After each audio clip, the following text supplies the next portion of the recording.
Ensinamento de Meishu Sama. Toda calamidade é uma ação purificadora. A escassez de alimentos. Como sempre digo, todas as calamidades que ocorrem no planeta são manifestações da ação purificadora. Agora, gostaria de abordar algumas das principais preocupações da sociedade atual. A primeira é a doença. A segunda é a escassez de alimentos. E a terceira é a corrupção. Sobre as doenças já falei exaustivamente, então não entrarei nesse assunto novamente. Explicarei, portanto, as questões relacionadas à escassez de alimentos e à corrupção. Quanto à segunda questão, já escrevi sobre ela em outras ocasiões, mas ainda há pontos a esclarecer, razão pela qual retomo esse tema. Como sempre afirmo, a principal causa de fracas colheitas é a contaminação do solo pelo uso de fertilizantes que enfraquecem a vitalidade da terra. Catástrofes naturais, como inundações e tempestades, também são relacionadas a isso.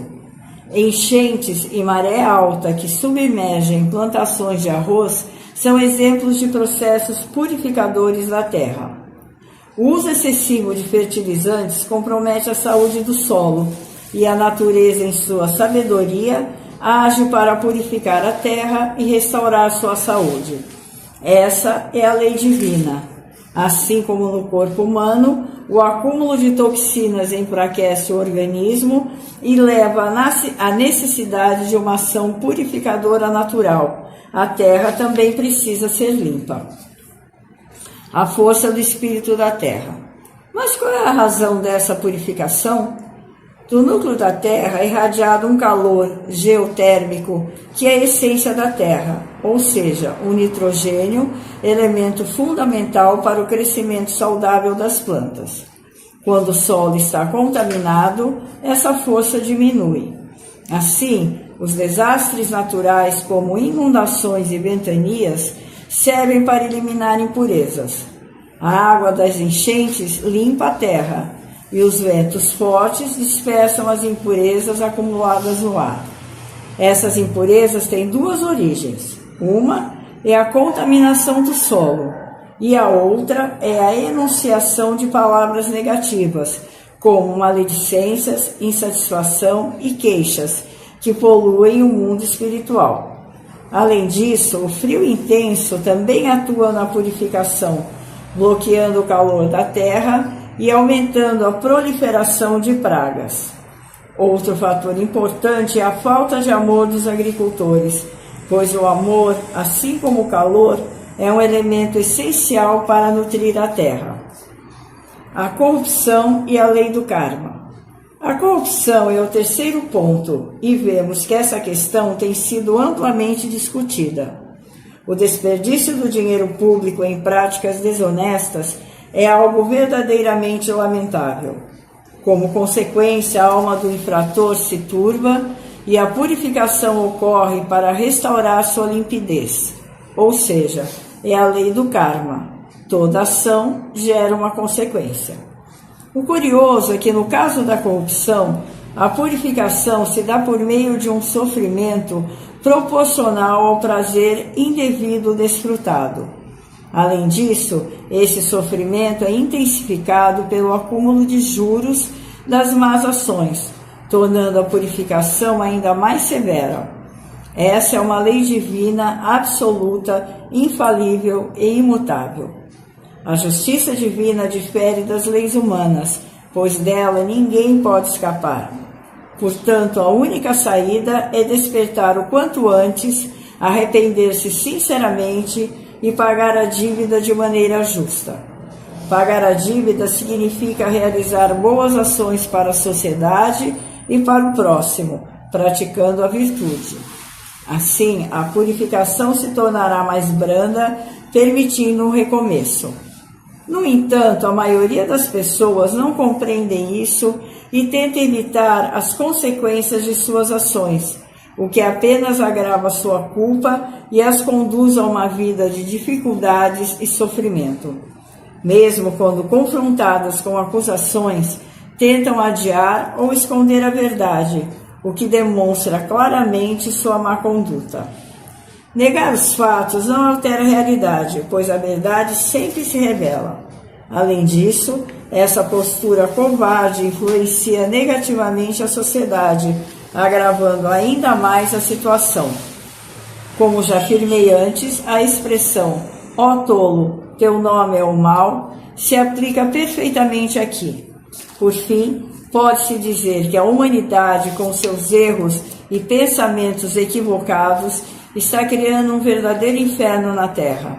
Esse é um problema gerado pelo próprio ser humano e ignorá-lo só agrava a situação. Contudo, é incompreensível que até mesmo as religiões que deveriam ensinar essas lições permaneçam indiferentes. Por estar tudo tão errado, Deus me enviou para ensinar essas verdades e trazer a salvação.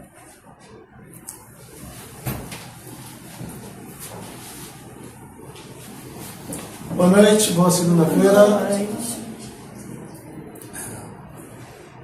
Essas verdades, para trazer essas verdades, né? A gente não tem muito que a gente falar, né? A missão está falando quais são as verdades em relação à doença, em relação ao alimento, em relação à corrupção, em relação a tudo isso. Então, na verdade, a gente não adianta, às vezes, a gente ficar, sabe, querendo julgar um, julgar o outro, se está certo, se está errado. Porque o julgamento vem de cima e a gente sabe que cada um que estiver fazendo errado vai purificar, não tem jeito. Seja do lado A, seja do lado B, seja do lado C, a purificação vai vir para todo mundo. Né? Essa parte também